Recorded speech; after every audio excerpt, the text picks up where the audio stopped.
bekerja itu lebih mulia, sedangkan sebagian yang lain tidak bekerja lebih mulia, yakni 4 orang. 4 orang yakni tadi orang yang total beribadah, orang yang riyadhah, sufi. Yang ketiga yang ketiga itu orang yang menyebarkan ilmu pengetahuan. Yang keempat pejabat. Nah, 4 orang ini lebih baik tidak bekerja. Tetapi ini juga tidak mutlak. Kondisi 4 orang ini ada 2. Kondisi pertama, mereka ini kan dapat, berarti kehidupannya dicukupi dari mana? Itu pertanyaan. Kondisi pertama, mereka dicukupi dari anggaran yang sudah tersedia. Berarti dari kemaslahatan, dari wakaf, dari sedekah, dari zakat, dari infak. Yang jelas mereka sudah menerima tanpa mereka meminta nagih. Ini kondisi pertama. Lah, kalau berarti piye? Sumber dana untuk membayar mereka, gitu ya, itu sudah tersedia tanpa mereka meminta. Maka yang seperti ini lebih baik tidak bekerja supaya lebih fokus kepada tugas yang mereka emban. Sedangkan kondisi yang kedua, anggaran untuk menggaji mereka belum tersedia dan mereka harus memintanya. Nah, yang seperti ini yang nanti dulu. Kenapa? Soalnya mau tidak mau, ini kan dia meminta-minta. Tuh. Berarti piye? Tetap bekerja saja, nanti dulu. Atau dia tidak bekerja, nanti dulu. Kalau dia kondisi dia harus ikut narik untuk membayar dia sendiri, itu nanti dulu. Harus ijtihad. Ini kasuistik, beda orang beda, beda kondisi beda. Nah, ini mahalun nadhar. Berarti ada kalanya sama-sama.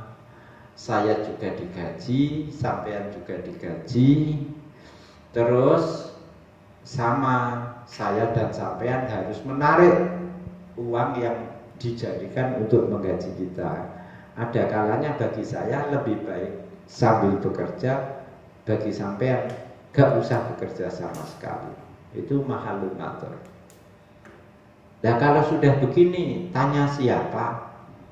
Kata Imam Ghazali, tanya istafti qalbak, tanya diri sendiri.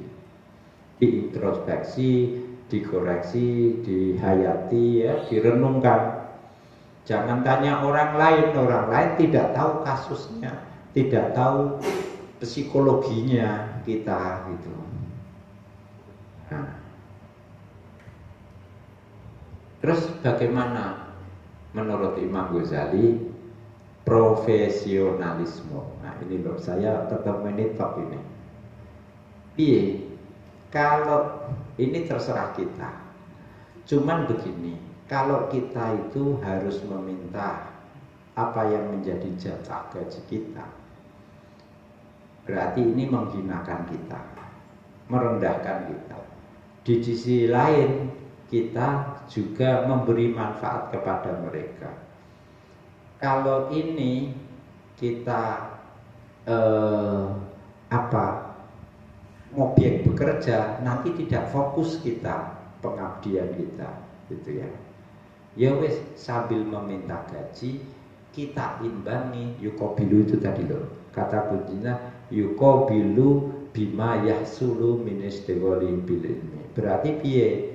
Yo harus karena uang itu kita minta, kita merendahkan diri kita melalui meminta, maka kita harus mengimbanginya dengan meningkatkan manfaat yang kita berikan pada orang lain. Gampangane ngene, kowe dadi guru kan dibayari. Ya, bayaran itu narik SPP, kadang kowe kan melok nagih SPP arep semesteran, ayo bayar. Lah nek muridé cerdas, rodok kedel, lho, kangge bayarin jenengan iki, jenengan butuh kan begitu. Nah, kalau kita tidak tahan kritikan itu, terus kemudian kita malah justru ngobyek cari kerjaan luar, nanti kotet ngajarnya kita. Tapi ya yukobilu tadi, kita tetap nagih untuk sebagian bayaran diri kita, tapi kita tingkatkan profesional kita dalam mengajar, yukobilu, supaya apa? Supaya kehinaan kita itu terimbangi, bisa diimbangi dengan kemuliaan kita. Nah seperti ini sing nyukur awake dhewe, tidak orang lain. Contohnya di sini malah radikal sekali. Jadi ini kadang kita itu ngajar, kadang kita itu khidmah, kadang itu kita di khidmah itu, di ngajar itu, atau di filantropi atau pokoknya di bidang-bidang sosial itu. Ini kalau tidak ditekuni secara serius nanti kotor gitu. Tapi kalau kita menekuni serius, nah kita juga nanti jadi korban kan kita. Ya sudah, kita menarik ya uang yang kemudian sebagian menjadi gaji kita serius, tapi kita juga bekerjanya maksimal itu. Jadi profesional ini, Imam Ghazali begitu. Yukobilu itu tadi, profesionalitas itu tadi. Nah, gak apa-apa kalau seperti itu. Jadi kita mengimbangi rasa malu kita, kehinaan kita dengan kemuliaan kita.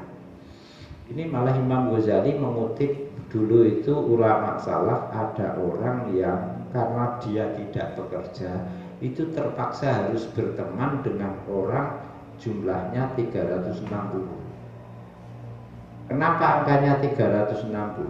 Karena dia jadwalkan satu teman akan dia nginepi sekali dalam setahun.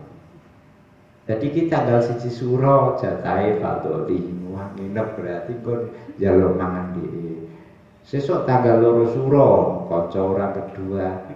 Sehingga setahun 360 itu nanti baru ketemu lagi. Sampai begitu, karena dia tidak bekerja, karena dia fokus beribadah. Ada yang punya teman 30. Teman 30 itu dulu mereka itu sibuk beribadah. Tapi karena berarti kalau temannya 30 itu kan tadi bulanan. Saya sampean temannya 360, berarti ngampiri satu teman setahun sekali. Saya temannya hanya 30, kan berarti sebulan sekali saya numpang hidup di teman saya itu. Nah karena sebulan sekali ini volumenya berarti lebih kerap ya, lebih cepat gitu ya. Nah akhirnya teman-teman saya yang 30 itu semula ahli ibadah, pun ibadahnya dikurangi supaya bisa bantu saya. Kenapa bisa bantu saya? Karena saya ini maksimal dalam melaksanakan tugas saya, sehingga ajrul akhir dinyatakan ka'ajril mu'ti. Gak tahu krungu iki.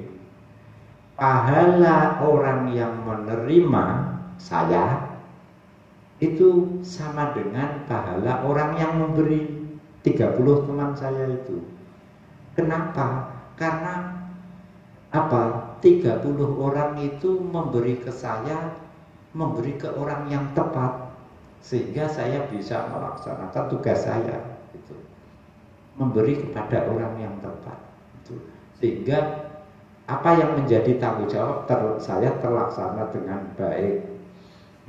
Ini saya menerima pahala, pahala orang yang menerima sama dengan pahala orang yang memberi, tapi bukan pahala dari nerimanya loh ya. Tapi pahala dari melaksanakan tugasnya. Saya jadi bisa maksimal, bisa fokus karena apa? Saya cukup, bisa dicukupi begitu. Ini. Jadi sing mulang ana sing mengajar berkhidmat fokus, dan yang memberi juga istiqomah memberi supaya yang seperti ini sama-sama pahalanya sama gitu. Iya tadi loh, ekstrim tadi loh. Koncone 300 sudah. Ya memang tidak membebani. Karena koncone 30, tapi yang 30 ini merasa membantu temannya ini itu tidak sia-sia. Beruntung 30 teman ini merasa beruntung punya teman satu yang suka meminta ini. Jadi ada rezeki yang dia berikan kepada teman satu ini tadi itu tersalurkan dengan sebaik-baiknya, tidak salah. Qabuluhum lima barratihim khairon. Jadi orang nyumbang itu senang soalnya sumbangannya bermanfaat. Yang seperti ini tidak bisa dirasakan oleh orang lain, makanya tidak dianjurkan minta fatwa orang. Ya kamu hayati, terus kamu putuskan sendiri. Wa in aftahul muftun, wah ini viral itu. Wa in aftal muftun sedunia. Nah, ini tadi semua menjelaskan tentang kemuliaan bekerja. Nah, nanti orang bekerja itu melalui akad-akad. Nah, akad-akad itu di sini harus memenuhi 4 unsur. 1, absah, berarti sah secara syariat. Yang kedua, adil. Yang ketiga, ihsan. Yang keempat, syafaqah ala din, melindungi agama.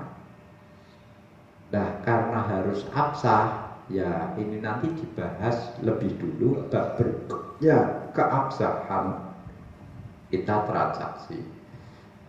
Berarti bahas fikih ini nanti soalnya keabsahan ditaruh di bab berikutnya. Nanti berikutnya lagi mestinya ya adil, ihsan, syafaqah. Allahu a'lam bishawab.